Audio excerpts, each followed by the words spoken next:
제자들을 2명씩 짝지어서 이스라엘의 잃어버린 양들에게로 보내실 때에는 분명히 이런 것들 가지지 마라. 전대도 배낭도 신발도 없이 가라. 그렇게 말씀하시더니 이제 십자가를 앞에 두고 제자들에게는 이제는 전대와 배낭과 신발을 다 가지고 있어야 된다. 전대에 있는 자는 가질 것이고 배낭도 그리하고 검 없는 자는 겉옷을 팔아 살지어다. 이렇게 말씀하십니다. 왜 주님의 말씀이 그냥 일관되게 한결같이 처음과 끝이 똑같이 매번 들을 때마다 변함없이 그렇게 하셔야 되는데 이럴 때는 이렇게 말하고 또 저럴 때는 저렇게 말하는 거예요. 오해를 살 수 있는, 이해가 잘 안 되는 그런 본문이기도 합니다. 왜 이렇게 상황이 말을 바꾸시는가? 처음부터 우리 인생 살아가는 내내 이런 것들 신경 쓰지 말고 살아라 하시면 훨씬 더 좋을 텐데, 지금같이 이런 어려운 상황 속에서 없이 사는 것, 이건 별 문제가 될 것 같지 않은데 우리 주님께서 이제는 준비하라고 하십니다. 돈주머니도 필요하고, 그리고 그 물건들을 집어넣을 수 있는 배낭도 필요하고, 그리고 특별하게 칼을 준비해야 되는데 이 칼은 겉옷을 팔아서라도 준비해야 된다. 주님께서 이렇게 말씀하십니다.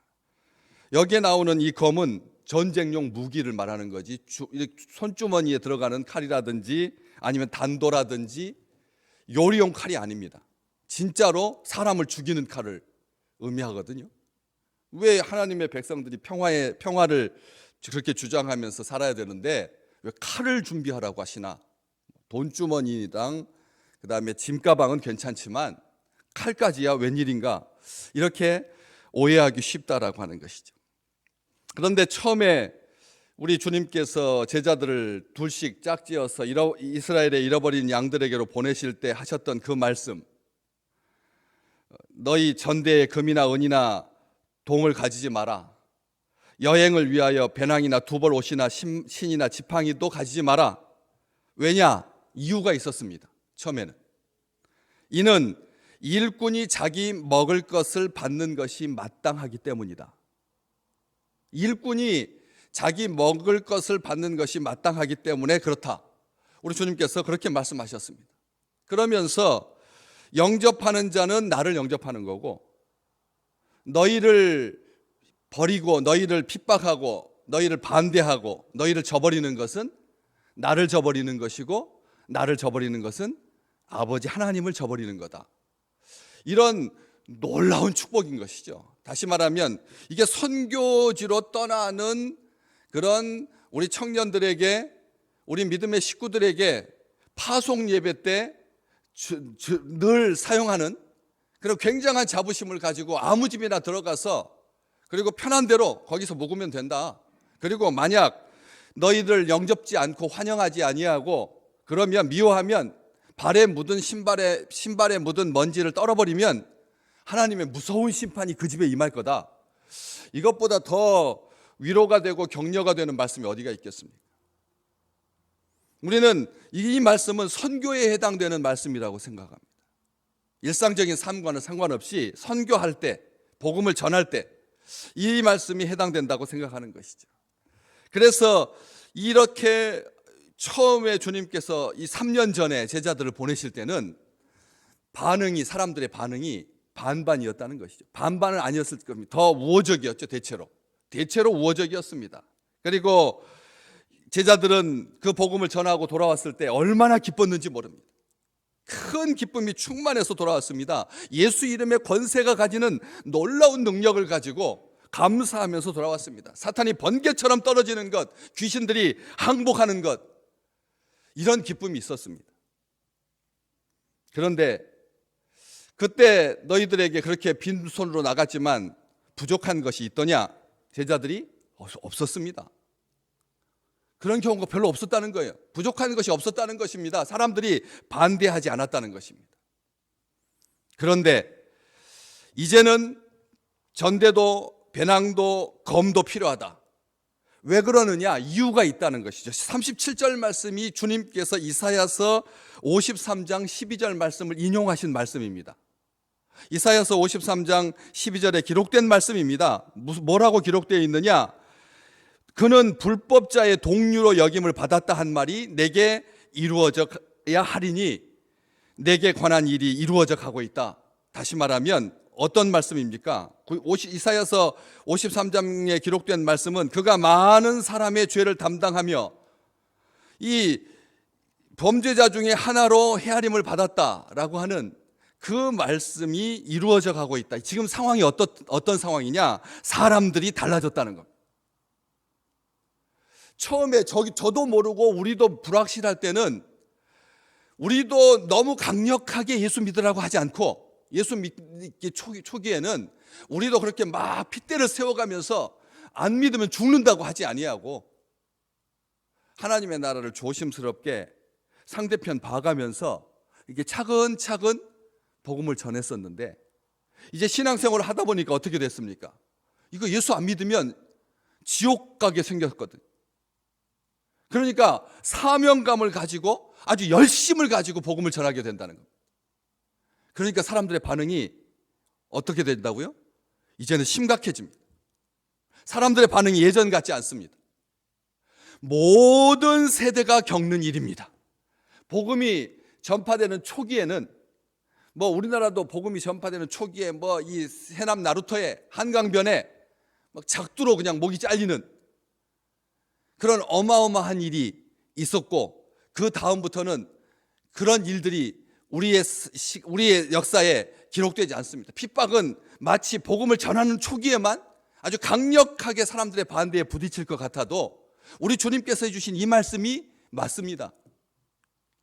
그것은 겉으로 드러나는 부분이지 아주 초기에는 다 같이 희미하니까 이 날선 반응들이 그렇게 많지 않다라고 하는 것이죠. 그런데 이제는 아주 교묘하게 이 세상에 있는 모든 반응들이 교회를 향하고 있고 예수 그리스도를 향하고 있습니다. 점점 더 첨예화되고 모든 시대, 모든 장소, 모든 관계, 모든 사람들이 이런 식으로 반응하고 있다는 것이죠. 교회가 고난의 시간을 지나면서 더 엄격하고 더 정갈하게 본질만을 추구하면서 들레지 아니하고 바깥으로 소리 내지 아니하고 겸손하게 엎드려서 기도하고 하나님의 말씀 가운데 그렇게 살고 있지만 교회는 끝까지 세상 사람들에게 표적이 되고 있습니다. 전염병이 다 지나갈 때까지도 교회는 여기로부터 자유로울 수 없게 되었습니다. 이게 세상에서 교회가 겪는 성도들이 겪어야 하는 핍박이고 그리고 박해고 고난이다라고 하는 것이죠.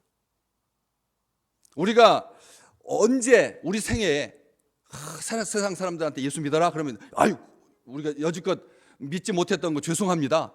빨리 다음 주부터 신앙생활 하겠습니다 하고 두 손 두 발 다 들고 주께로 옵니다.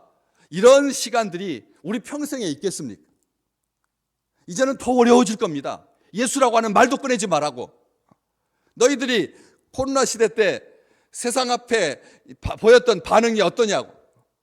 너희들 때문이었지 않느냐고. 이후에 지나고 나서도 그런 소리가 이제는 공공연하게 있을 거라는 것이죠. 전도지 들고 나간 사람에게 이 나쁜 짓을 해야 되는 그런 일들을 우리는 불보듯이 뻔하게 보고 있습니다. 우리 주님께서 주신 이 말씀 다시 한번 기억해야 합니다. 특별히 검없는 자는 겉옷을 팔아서 살지어다. 직접 준비해야 된다. 닥칠 위협과 공격으로부터 스스로 보호해야 된다. 왜냐? 사람들의 반응이 거칠고 혹독하기 때문이다. 배신을 당하고 불법자로 죽임을 당하는 그런 일이 닥칠 거다. 제자들도 불법자와 같은 무리로 배척과 핍박을 당하게 될 것이다. 이것은 이사야 선지자가 이미 나보다 700년 전에 해주신 말씀입니다. 하나님께서 이 말씀을 선지자를 통해서 기록한 이유가 뭐겠느냐? 모든 사람들이 세상이 결코 복음에 대하여서 우호적이지 않을 것이기 때문이다. 조심해야 된다. 돈도 필요하고 그리고 물건 넣을 가방도 필요하고 전쟁을 대비하는 무기도 소지해야 된다. 우리 주님께서 그렇게 말씀을 하고 계십니다. 그런데 진짜 오늘부터 이 말씀 딱 듣고 집에 가서 돈을 막 쌓아놓기 시작하고 가방에다가 필요한 물건들 다 해서 전쟁을 대비하는, 돈과 배낭과 그다음에 무기를 준비하는, 이게 다 전쟁과 관련된 거거든요.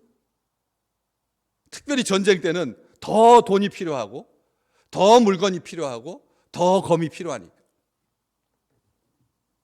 전쟁을 준비하는 거냐? 그런데 이사야서 53장 12절 말씀 후반부에 보시면 뭐라고 기록되어 있느냐면, 그가 많은 사람의 죄를 담당하며 범죄자를 위하여 기도하였느니라, 이렇게 기록되어 있습니다.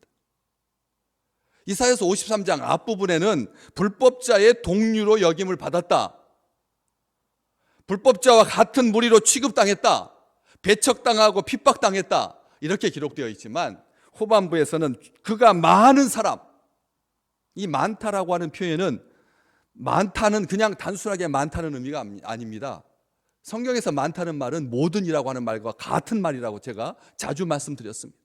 모든 사람의 죄를 담당하며 범죄자를 위하여 기도했다. 그래서 오늘 본문 말씀 끝나고 나서 39절에 예수께서 나가사 습관을 따라 감람산에 가셔서 제자들과 함께 기도하신 것이죠. 마지막 시간이 가까울수록 주 예수 그리스도의 백성들은 더 지혜롭게, 더 주님 앞에 간절한 마음으로 기도하며 나아가는 것이죠. 그래서 이 나중에 에베소 교회를 향하여서 바울이 편지를 쓰면서 성령의 검을 가져라, 성령의 검을 가져라. 사람 죽이는 살상용 무기로서의, 전쟁용으로서의 그런 칼, 이것도 전쟁을 준비하는, 자기를 보호할 수 있는 그런 무기겠지만 그것 눈에 보이는 것보다 더 온전하게 우리를 지켜줄 수 있는 것은 성령의 검을 가지는 것이다. 바울은 그렇게 편지할 수가 있었던 것입니다. 우리는 이 말씀 속에서 단순하게 그러면 돈은 상징이고 가방도 상징이고 그 다음에 전쟁용 칼도 상징, 영적인 상징일 뿐이냐? 아니다라고 하는 것이죠. 이게 그렇기 때문에 베드로는 나중에 베드로전서 4장 12절과 13절에 보면 불시험 당하는 것을, 불시험을 이상한 일 당하는 것 같이 여기지 마라. 불시험 당하는, 마지막 때에 이런 핍박과 이런 고난이 있을 것이다, 이런 불시험을 당하게 될 텐데 그렇게 당하는 것을 이상하게 여기지 마라. 오히려 너희를 위하여, 너희가 그리스도의 고난에 참여하는 것을 인하여서 즐거워하라, 기뻐하라. 베드로는 그렇게 말하고 있는 것입니다. 시험 당하는 것을 이상하게 여기지 말고 우리가 그리스도의 고난에 참여하는 것을 즐거워하고 기뻐하라, 이렇게 편지하고 있는 것이죠. 다시 말하면 여기에서 돈가방과 그 다음에 돈과 가방과 칼은 주님의 사명을 감당하기 위해서 우리가 갖춰야 할, 우리가 가지고 있어야 할 가장 필수적인, 가장 온전한 것이다라고 하는 것을 알 수가 있는 것입니다. 야고보는 이 말씀을 가지고 나중에 야고보서 5장 2절에 재물은 썩었고 옷은 좀 먹는 시대가 도래하게 될 것이다, 분명히 말하고 있습니다. 마지막 때로 갈수록 재물은 썩고 옷은 좀 먹는 시대, 그래서 낡은 옷은 버려야 하고 담대함과 용기를 가지고 칼과 같이 마지막 시대를 살아가라고 야고보 사도는 우리에게 편지하고 있는 것입니다. 사랑하는 주의 백성들이요, 전염병의 시대가 가고 또다시 일상으로 돌아오면 우리도 벚꽃놀이 다니면서 뱃놀이하고 유유자적하며 세상과 짝하여서 그렇게 평화시대를 살아가게 되지 않을 것입니다. 그것은 겉으로만 드러나는 부분이고 더 은밀하게, 더 집요하게, 더 구체적으로 예수 믿는다라고 하는 것이 쉽지 않은 시대를 살아가게 될 것이다라고 하는 것이죠. 우리의 자녀들, 우리의 젊은이들 교회에서 왜 볼 수가 없습니까? 세상에서 너희들이 교회 나가는 것을 여기다 표시하라고. 직장에서도 공공연하게 예배 드리지 말라고.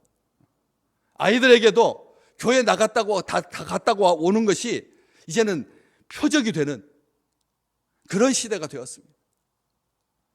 자신의 소유와 물질로 섬기는 교회, 자신의 소유와 물질로 섬기는 교회. 그래서 지혜롭게 이 세상 살아가시면서 물질을 우리 주님께서 소유하라고 분명히 말씀하고 계십니다. 그리고 필요한 것들을 다 구비하라고 말씀하고 계십니다. 왜? 재물은 썩고 옷은 좀 먹을 것이기 때문에. 진정 낡은 옷으로 살지 않고 이제 새 시대가 돌아오게 되면 뭐 더디니 빠르니 해도 2, 3년 어간에 올해 연말이나 내년까지, 그리고 완전하게 자유가 될 때는 그 다음에까지 한 2, 3년 더 걸리겠지만, 그런 속에서 우리가 이 말씀 기억하시기 바랍니다. 진정 낡은 옷으로 살지 아니하고 새 옷으로 사는, 예수 그리스도의 의로만 사는 아름다운 백성 되시기를 주의 이름으로 축복합니다.